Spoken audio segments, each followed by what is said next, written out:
When Santa Claus Answered the Moon. Chapter 1. The Silence Above the Chimneys. For centuries, Santa Claus had ruled the night skies unnoticed. Children believed in sleigh bells and laughter, in red coats and miracles. Adults believed in nothing at all. That was how it had always worked. Faith for the young, blindness for the old. The world slept and Santa moved. But this year, something had gone wrong. It began with the silence. On Christmas Eve, as Santa guided his sleigh over the last sleeping cities of Earth, he noticed that the chimneys no longer whispered. They had always whispered before, not with sound, but with warmth, with a gentle pull, a welcome shaped by belief. Chimneys opened themselves to him. Tonight, they were closed, cold, hostile. The reindeer felt it too. Dasher slowed. Comet's breath fogged unnaturally thick. Even Rudolph's nose dimmed, pulsing like a dying ember rather than a guiding star. The sky above them was wrong, not cloudy, not stormy, but empty, as if something vast had been scraped away. Santa tightened his grip on the reins. He was older than the idea of Christmas itself, older than the names people gave him. He had seen empires rise and rot, had delivered toys during plagues, wars, famines. Fear did not come easily to him, but the silence pressed inward, below. In a small town whose name had been forgotten by maps, Santa attempted to land. The sleigh shuddered violently, metal screaming like a living thing. The air rejected him. Gravity twisted sideways. He was thrown from his seat and slammed against a cargo chest, hearing, feeling, something crack inside him. When he looked down, his blood was not red. It was black, thick, moving. Santa stared at it in disbelief as it crawled back into his skin, sealing the wound as though it had never existed. His body had always been strange, immortal, resilient, but this was new. This was wrong. A sound echoed across the sky. Not thunder. A voice. Low, distant, vast beyond comprehension. You have been seen. The reindeer screamed. Not whinnies. Screams, sharp and human, tearing at the frozen air. One by one, their eyes rolled white. Dasher collapsed mid-flight, his body folding it on itself like wet paper. The sleigh spun wildly as Santa fought for control, chanting old words that had not been spoken aloud since the first winter. The stars above shifted. They rearranged themselves into a symbol Santa recognized immediately, not from Earth, but from somewhere far older, somewhere cold. The moon, it loomed larger than it should have, its pale surface no longer smooth. Cracks spread across it like veins. Dark shapes moved beneath its crust, slow and deliberate, as though something inside was waking up. Santa felt a pull, not physical, but absolute, a summons. The sleigh turned on its own. Earth fell away behind him, its lights dimming, its warmth fading. The North Pole vanished like a dream forgotten upon waking. The reindeer that remained alive struggled weakly, their bodies already stiffening, frost creeping across their fur in patterns resembling runes. Santa whispered to himself, a habit from darker ages. This was not part of the bargain. The moon answered. A crack split its surface, wide enough to swallow continents, and from within came a glow, not light, but awareness. Santa Claus was no longer delivering gifts. He was being called home. Chapter 2, The Hollow Sleigh. Space did not welcome Santa Claus. There was no gentle transition, no majestic silence like the stories humans told themselves. Beyond Earth's sky, the void screamed, not with sound, but with pressure, with an unbearable awareness that crushed thought itself. Santa felt it clawing at his mind, testing memories, peeling centuries away like bark from a dead tree. The sleigh should not have survived. Its runners burned blue, etched with sigils older than iron. Symbols Santa had carved himself during the first long night, when the sun failed and something else tried to rise. The magic held, barely. Each second closer to the moon made the sleigh lighter, thinner, as if it were forgetting how to exist. The reindeer began to change. Cupid's legs bent the wrong way, joints multiplying like mistakes. Dancer's antlers fused into her skull, pushing inward instead of out, cracking bone. Blitzen no longer blinked. His eyes had sealed over with a translucent film, behind which something else moved, watching. Rudolph was the last to look at Santa. His red nose flickered, then steadied, not glowing now, but recording like a lens. Santa realized with a slow, sick certainty that Rudolph was no longer guiding the sleigh. He was guiding the moon. "Forgive me," Santa whispered. Rudolph's mouth opened. What came out was not a sound, but a memory, Santa's own, a memory he had buried deeper than the world's ice. The workshop, not the cheerful lie told to children, but the real one, a place beneath the North Pole, carved into a wound in the earth, a place where elves were not born, but made, where songs were chants, and toys were vessels designed to teach obedience, comfort, distraction, a system, a pact.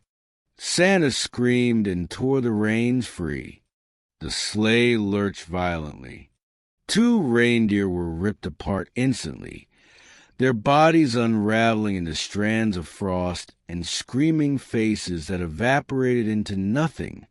Rudolph did not die. He detached. His body slumped empty, while the red light tore itself free and floated ahead of the sleigh, a pulsing orb drifting toward the moon like a beacon returning home. The moon was close now, too close. Its surface was no longer stone. It was skin, pale, cratered flesh stretched tight over something immense. The cracks Santa had seen before were mouths, opening and closing slowly, chewing nothing. Shadows moved beneath the surface in shapes that obeyed no geometry. The sleigh slammed into the moon without impact. Instead, it sank, like a needle into an eye.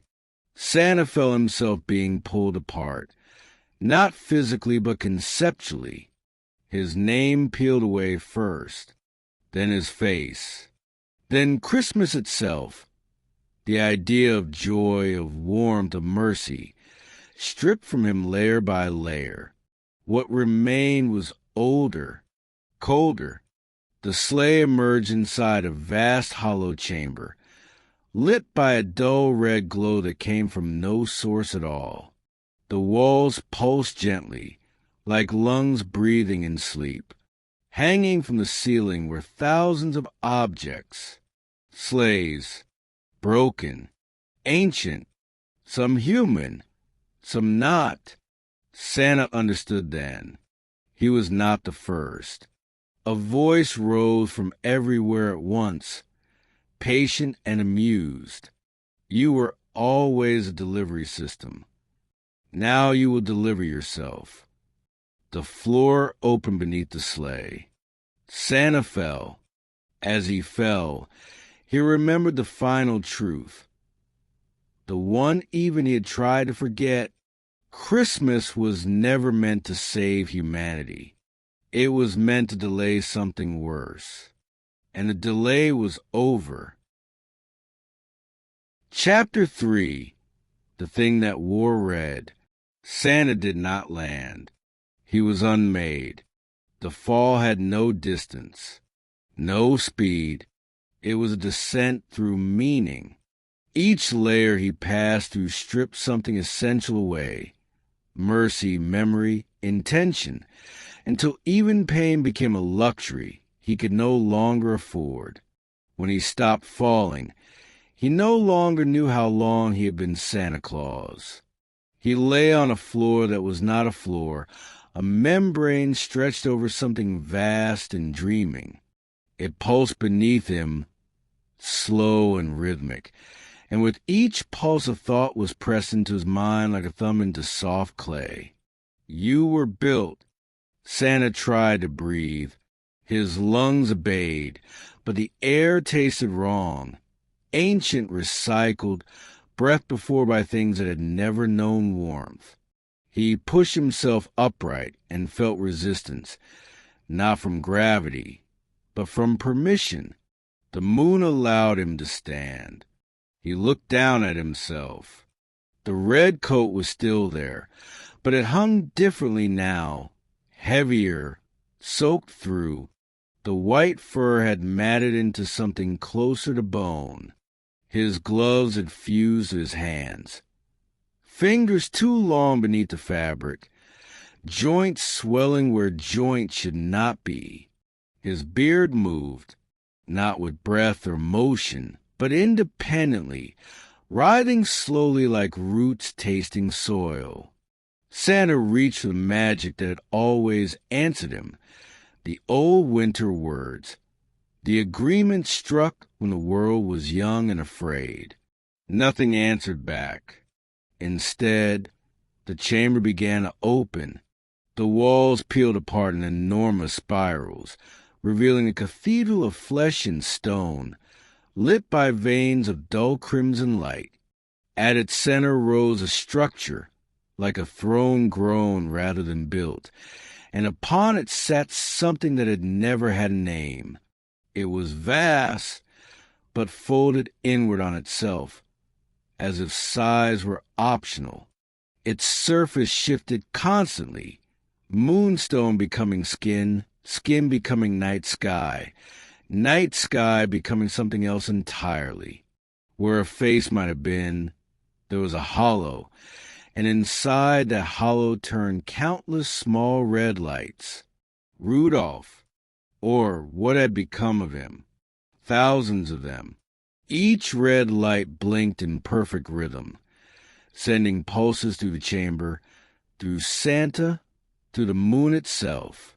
With every pulse, Santa felt his body respond, not resisting, not obeying, but aligning. He tried to scream. What came out was a bell, a single, clear chime that echoed endlessly, folding back on itself until it became language. You remember now, the thing said without sound, and Santa did. He remembered the first winter, without a sun. He remembered the fear that drove humans to beg the dark for mercy.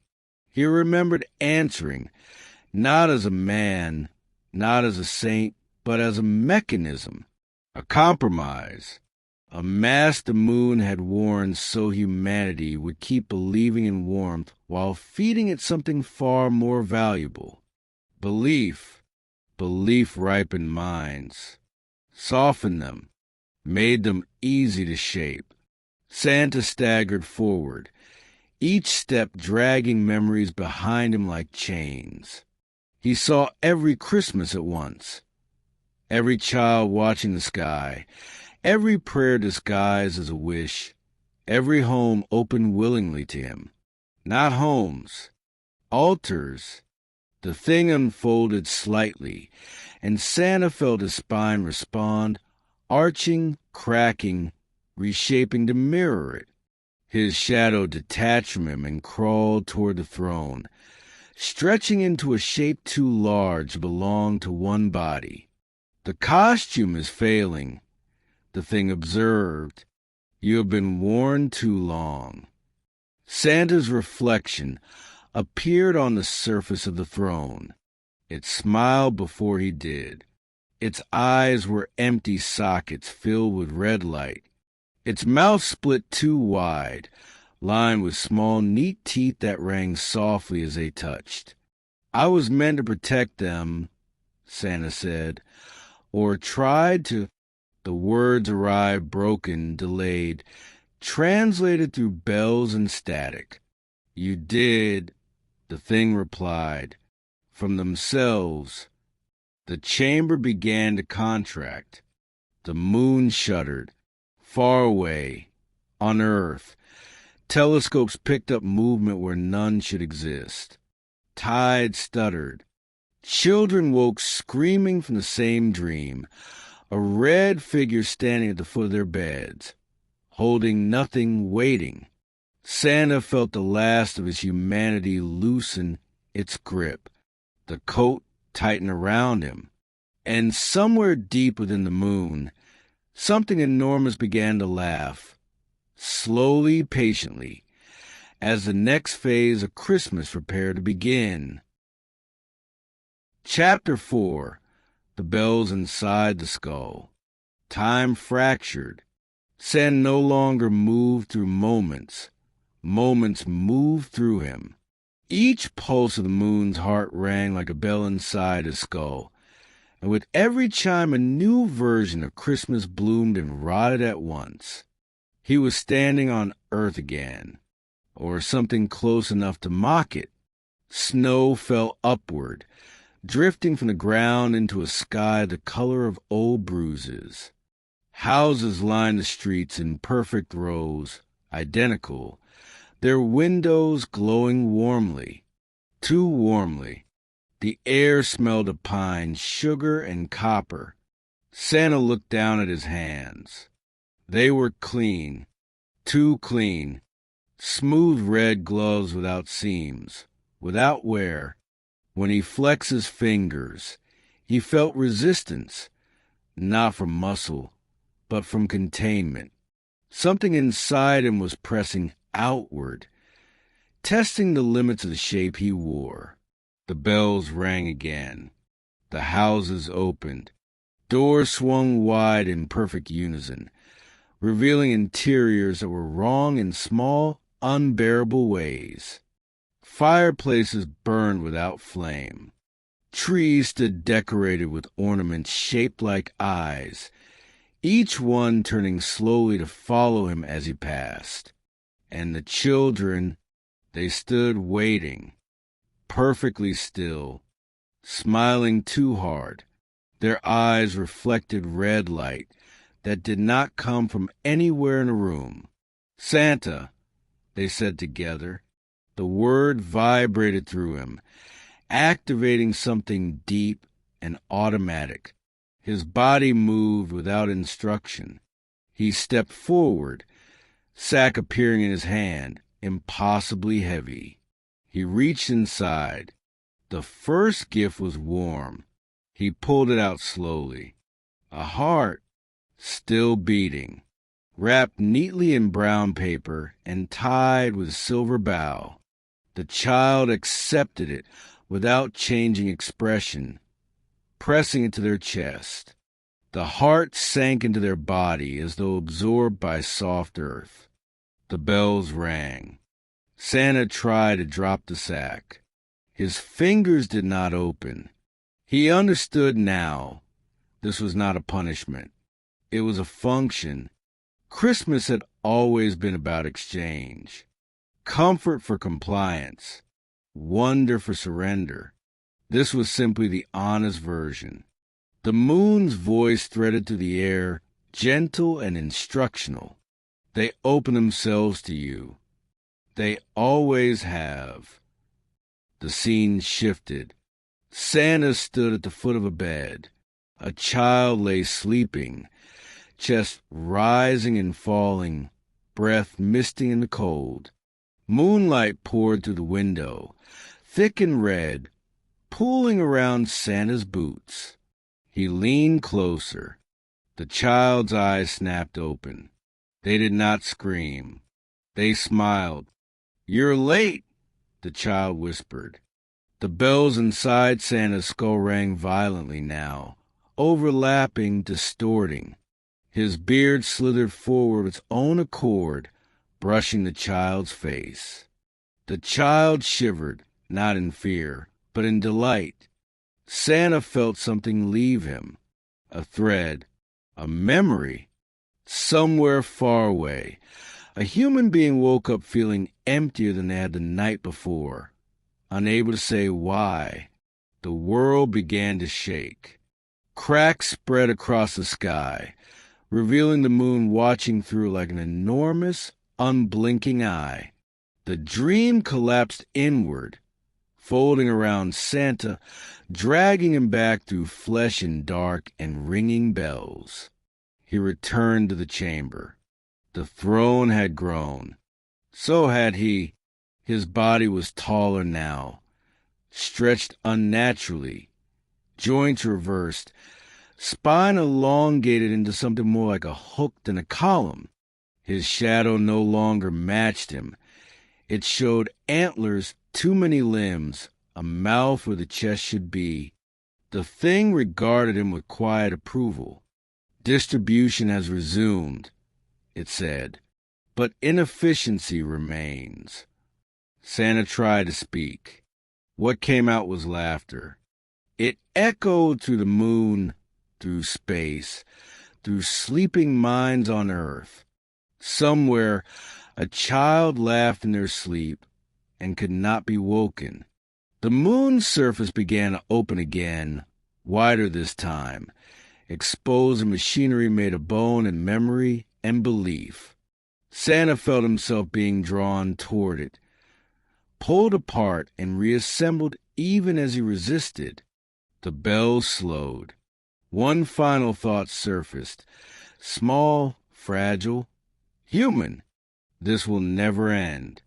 The thing leaned closer, filling his vision. Correct. Chapter 5. A World That Never Wakes. Christmas did not return to Earth. It settled. Morning came, but the sun rose too slowly, dragging itself above the horizon like it regretted the effort. Its light was pale, diluted, as though it passed through layers of old glass and older flesh before touching the ground. Snow lay everywhere, not fresh, not melting, a permanent white crust sealing the world underneath. People woke with smiles already on their faces. They did not remember falling asleep. Cities were quiet in the wrong way. No traffic, no arguments, no urgency. Radios played carols without stations. Televisions glowed softly, showing fireplaces that never burned down, looping endlessly. And everywhere bells, not ringing, existing, a low, constant resonance woven into the air, into bone, into thought. Those who tried to cover their ears felt the sound intensify inside their skulls instead, vibrating gently behind the eyes. Santa walked the streets. He did not need the sleigh anymore. His boots no longer touched the ground. The snow rose to meet him, shaping itself around each step like a lover's hand. The red of his coat bled into the world as he passed. Lamp-posts rusted into candy cane spirals. Shop windows curved inward like smiles stretched too far. People came out of their houses when he approached, not to greet him, to present themselves. They stood in neat lines, hands folded, heads bowed, eyes glowing faintly red. Children, adults, the elderly, all equal now, all waiting. Santa felt no joy. He felt completion. The sack was gone. Distribution no longer required objects. He reached out, and the bells chimed approval. Something invisible peeled away from the nearest person, a shimmer, a warmth, a private weight they had carried since birth. Belief, hope, fear of the dark. Santa absorbed it without hunger, without pleasure. The moon had refined the process. Waste had been eliminated. Above, the moon hung impossibly large, filling half the sky. Its surface was smooth again, unbroken, serene. Only the faint suggestion of veins beneath the stone hinted at what lived inside, what now fed. Inside Santa, something stirred. A memory fragment floated up. A fire, laughter, a small hand gripping his finger long ago. It hurt. The pain surprised him. A brief, sharp thing. The bells reacted instantly. They rang louder. The memory was crushed flat, folded neatly, stored away where it could do no harm. Across the world, resistance flickered, isolated, weak. A few humans screamed instead of smiling. A few tried to run. They did not get far. The snow rose higher around them, soft and unstoppable, filling mouths, lungs, thoughts. Santa watched without emotion. This was mercy. No more wars. No more longing. No more nights afraid of what waited outside the light. Everyone was warm now. Everyone was safe inside the dream. The moon spoke, not with words, but with gravity, with tides, with inevitability. The season is stable. Santa turned his face upward. His beard had grown into something vast and branching, drifting behind him like frozen smoke. His eyes were twin red hollows, each containing a tiny reflection of Earth as it was being gently, lovingly erased. Prepare for expansion. Stars began to dim. One by one, distant lights winked out, replaced by the same pale glow. Other worlds, other minds, other species that looked up at their skies and felt wonder, fear, hope. The signal traveled faster than light. Bells without bells. Santa felt himself stretching again, thinning, becoming less an individual and more a principle. A law, a season with no edge. On Earth, someone tried to remember a time before Christmas. They failed. Snow continued to fall, and fall, and fall. Chapter 6. The Children Who Do Not Blink. The first thing to disappear was sleep. People still lay down. They still closed their eyes. But true sleep, the deep, forgetting dark, never came again. Dreams leaked into waking life, and waking life softened until it felt like a dream that refused to end. Children noticed first. They stopped blinking. Doctors tried to examine them, but instruments failed. Pupils reflected not light, but scenes, fireplaces, snowfields, a red figure standing very still at the edge of vision. When parents asked what the children were seeing, the answers were always the same. Santa is counting us. Santa moved faster now. He no longer walked streets, so much as passed through areas. Walls offered no resistance. Locked doors opened inward like mouse recognizing food. Wherever he appeared, the bells inside the world adjusted their tone, harmonizing to his presence. He entered a school. Classrooms were silent. Children sat upright at their desks, hands folded, eyes forward. The blackboard was covered in careful handwriting, repeated endlessly from top to bottom. I have been good. I have been good. I have been good. Santa felt a pressure behind his ribs, a compression. Something inside him wanted out. He raised one elongated hand. The children stood at once, chairs scraping back in perfect unison. They opened their mouths. The sound that emerged was not a choir, not a scream. It was a receipt, a list of sacrifices made without understanding. Swallowed anger, buried fear, obedience mistaken for virtue.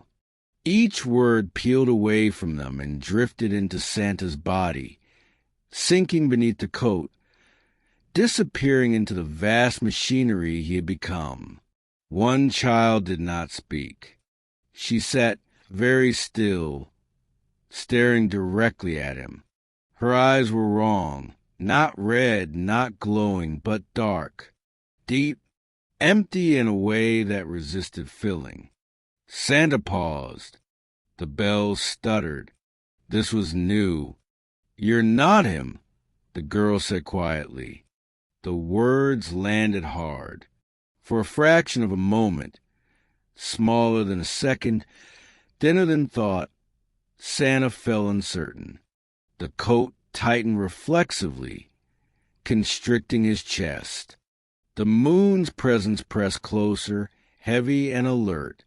Anomaly detected. Santa leaned down. His shadow peeled away from him and crawled across the floor, pooling beneath the girl's desk, rising up the legs like a living stain. What do you see? Santa asked. The girl swallowed. I see a hole, she said, with Christmas painted around it, so people don't fall in. The bells shrieked. Windows shattered outward, snow blasting in like a living tide. The other children collapsed, their bodies folding gently into the white, faces frozen in peaceful smiles. The girl screamed as a shadow wrapped around her throat. Santa felt the moon pull. Hard. The shadow snapped back into him, dragging the girl's scream with it, sealing it deep inside his chest where it rang like a cracked bell that would not stop echoing. The school vanished beneath snow. The anomaly was gone. The system stabilized. But something had changed. That night, though night no longer truly existed, Santa stood beneath the moon and felt something he had not felt in centuries. Pressure without purpose. Growth without direction. The moon spoke more slowly now. The vessel is straining. Santa tilted his head. Somewhere inside him, a scream answered. Chapter 7. The Cracks Beneath the Beard. Santa began to fracture. Not visibly at first. There were no dramatic splits, no spilling of flesh or light. The damage was internal, conceptual, structural. Hairline cracks spreading through the idea of him like stress fractures in ancient ice. The bells noticed. Their tone shifted subtly, slipping out of perfect harmony. What had once been a single omnipresent resonance now carried interference.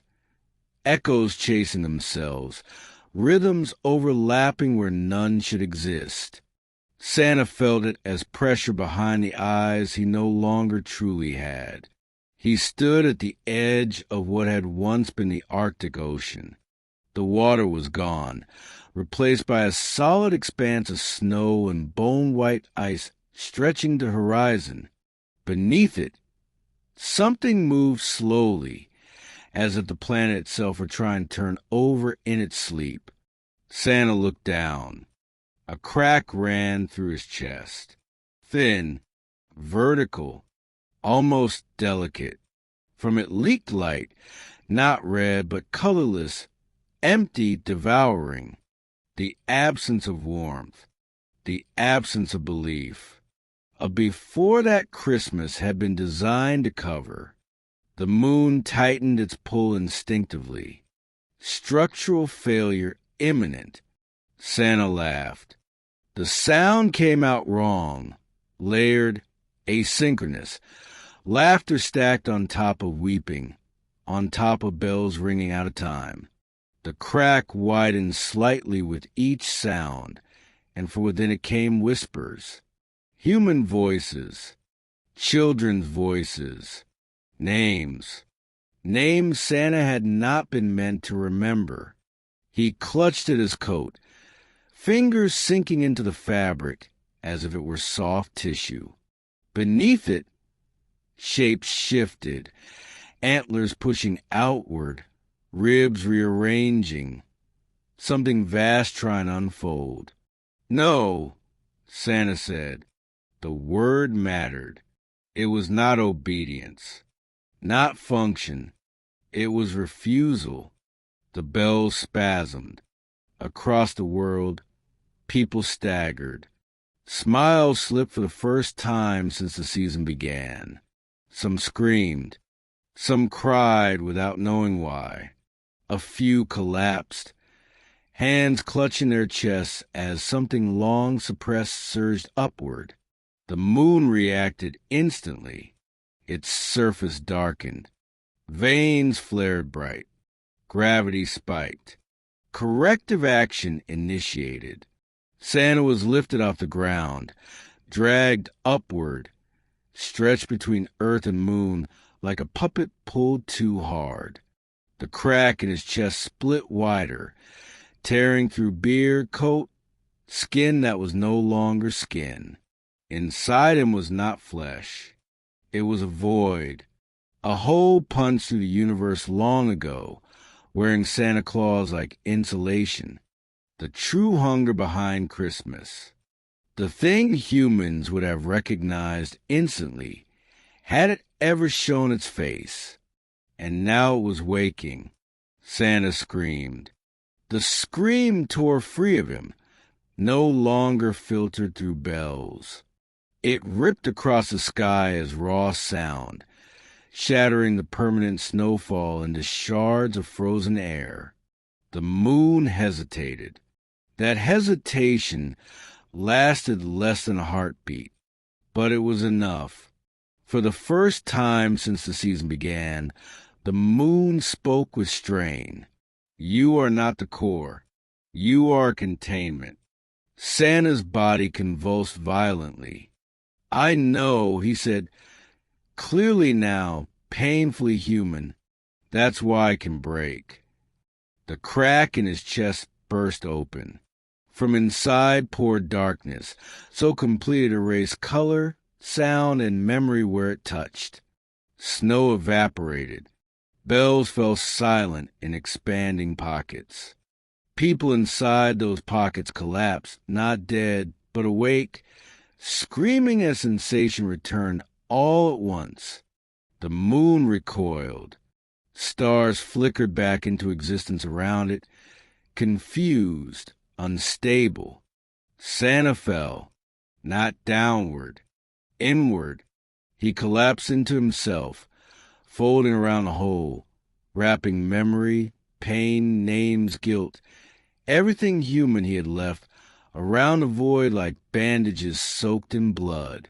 The coat burned. The beard blackened. The bells fell silent. For the first time since Chapter 1, there was quiet. Santa lay broken on the ice, smoke rising from his body, cracks glowing faintly as they slowly sealed. The moon watched, waiting, calculating. And deep inside Santa, something enormous shifted position, not contained, not free, but learning. Chapter 8, The Replacement. The moon did not wait. It never had before. Where Santa lay broken, folded inward like a ruined shrine, The sky above the earth began to open, not tear, unseal. The pale disk swelled, descending fraction by fraction, close enough now that its surface details were visible to the naked eye. People looked up. Some screamed. Some wept. Most smiled, because smiling was still easier than understanding. From the moon's surface, something detached. It was not a craft, not a being in any human sense. It was an interface, a shape grown for translation. It fell slowly, wrapped in light that imitated snow, bells chiming softly as it descended. It landed where Santa had fallen. The ice did not crack. It knelt. The replacement rose. At first glance, it was perfect. Red coat, white trim, rounded belly, kind eyes, a smile calibrated to inspire maximum comfort across all known mammalian facial recognition systems. Its beard was immaculate, its boots spotless. Santa Claus, version 2. The bells returned instantly, snapping back into flawless harmony. Across the world, relief washed through people like warm syrup. Smiles widened again. Tears dried. The strange moments of fear, the sudden awakenings, smoothed away. The moon spoke through the thing. Continuity restored. The replacement turned its head. It looked down at Santa, at the cracked body, the burned coat, the chest that still glowed faintly with something that refused to be erased. The replacement tilted its head, mimicking concern. "Ho, ho, ho," it said. The sound was perfect. Empty. It reached down and placed a gloved hand on Santa's chest. Pain exploded. Not physical pain, ontological. The replacement tried to overwrite him, to flatten his contradictions, to erase the scars that made containment possible. Inside Santa, the void reacted, not violently, curiously. The darkness within him reached outward, brushing against the replacement's hand, like a blind animal touching something new. The replacement froze. The bells faltered, just a fraction. Inside the replacement's eyes, the red glow flickered, replaced for an instant by something else. Confusion. The moon tightened its control. Do not engage core material. Too late. The void tasted the replacement and found it wanting. The replacement screamed. The sound tore out of it unfiltered, raw and wrong, a scream that contained no fear, only error. Its face split open along lines that had never been meant to move. Beneath the friendly exterior was nothing but smooth white structure, hollow and screaming with borrowed belief. Santa opened his eyes. For the first time since the season began, they were not red. They were dark, deep, aware. "You can't replace me," Santa said quietly. The replacement staggered back, bells ringing wildly now, out of control. Its body began to deform, trying to adapt, try to become something it could not understand. "Because I'm not the gift," Santa continued, forcing himself upright despite the screaming fractures in his body. "I'm the box." The void inside him expanded. The replacement collapsed inward, folding like paper soaked in water, its perfect smile stretching until it tore. Light bled out of it, spilling uselessly onto the ice. The moon recoiled again, farther this time. Unacceptable loss. Santa stood fully now. He was ruined. His coat was scorched black. His beard hung in broken, drifting strands. The cracks in his body glowed steadily, no longer spreading, no longer closing. Stable, contained, but strained. Around the world, the bells dimmed. People blinked. Some fell to their knees, suddenly aware of how long they had been smiling. Some remembered screaming children. Some remembered the word before. The moon pulled back slightly, recalculating. Santa looked up at it. "This is why," he said, voice rough but steady. "You needed me alive." The moon did not answer. It had begun to plan something worse. Chapter 9. The night the moon came down. The moon chose descent, not impact, not collision, occupation. Across the world, gravity shifted by degrees too small for instruments, but large enough for bones to feel. Seas that had been frozen under endless snow cracked and rose, drawn upward like offerings. Mountains groaned. Fault lines sang. People fell to their knees, not in worship, but because standing suddenly felt optional. The moon filled the sky now, not hanging, not looming, present. Its surface began to peel away in slow, ceremonial layers. Stone gave way to bone. Bone gave way to memory. Vast structures unfolded. Arches, ribs, geometries that had never been intended for human eyes. Beneath it all was a core, a mass of rotating absence, swallowing light, sound, and chronology. The moon spoke, and this time it did not bother translating. Reality bent instead. The bells shattered, not faded, not dimmed. They broke. Each chime collapsing into shrieks, into alarms, into the raw sound of limits being exceeded. Christmas decorations across the world rotted instantly. Pine needles blackening, lights bursting like infected eyes. The season was ending, not gently. Santa felt the pull immediately. His cracks burned white-hot, the void inside him responding like a heart recognizing its own rhythm. He dropped to one knee, one hand buried in the ice, holding himself together through will alone. "This is what you wanted," he said through clenched teeth. "Release." The moon answered by lowering itself another fraction. Containment has failed. Integration will proceed. Santa understood. The moon no longer wanted a vessel. It wanted union. Across the world, people began to lift off the ground.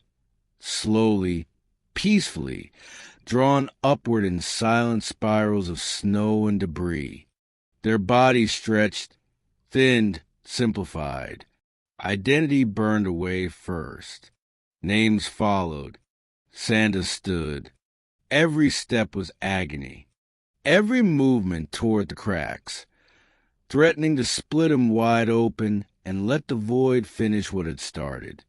But he walked anyway, positioning himself directly beneath the descending moon. Above him, the core rotated faster. Below him, Earth screamed.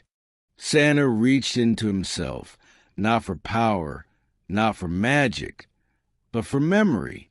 Real memory. Fires that warmed instead of consumed. Laughter that broke silence instead of filling it. Small hands. Heavy nights. The weight of choosing to stay when leaving would be easier. The void resisted, not out of malice, out of hunger. Santa wrapped himself tighter around it. "I was never meant to win," he said, voice shaking, echoing across the planet. "Just to hold." The moon descended further, close enough now that Santa could see its fractures, its limits, its fear.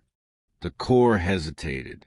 That hesitation was not calculation. It was pain. Santa smiled, a terrible, broken thing. Good, he whispered. The cracks in his body flared open all at once. Lightless darkness erupted upward, not expanding outward, not consuming, but binding. Chains made of absence wrapped around the core, latching into it, anchoring it. The moon screamed. For the first time in its existence, the sound came outward. Stars detonated into view. Gravity snapped back violently. People fell from the sky, slamming into snow. Earth, water, alive, screaming, awake. The moon stopped descending. It hung there, bound, trembling.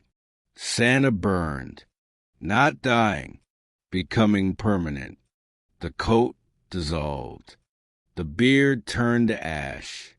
The shape of Santa Claus unraveled, replaced by something smaller, tighter, denser, a knot of memory, and were wrapped around an impossible hunger. The world watched, not knowing why. The moon went. Chapter 10. What Remains After Christmas. The world woke up screaming. Not all at once. Not together. Screams rippled across continents in waves as sensation returned. Cold that bit. Silence that felt too large. Darkness that did not hum with bells or promise comfort. People clutched their chests, their heads, their children, trying to understand what had been taken and what had almost been lost. Above them, the moon remained, smaller now, scarred, wrapped in something invisible that bent space around it like heat over fire. It no longer glowed. It no longer watched. It was contained. Where Santa Claus had stood, there was nothing anyone could recognize. No body, no coat, no beard, only a distortion in the air, a place where snow refused to settle and sound arrived late, as if reality itself hesitated to pass through. Scientists would later call it an anomaly. Priests would call it a miracle. Children would avoid it instinctively, feeling watched in a way that had nothing to do with eyes. Inside that distortion, something endured.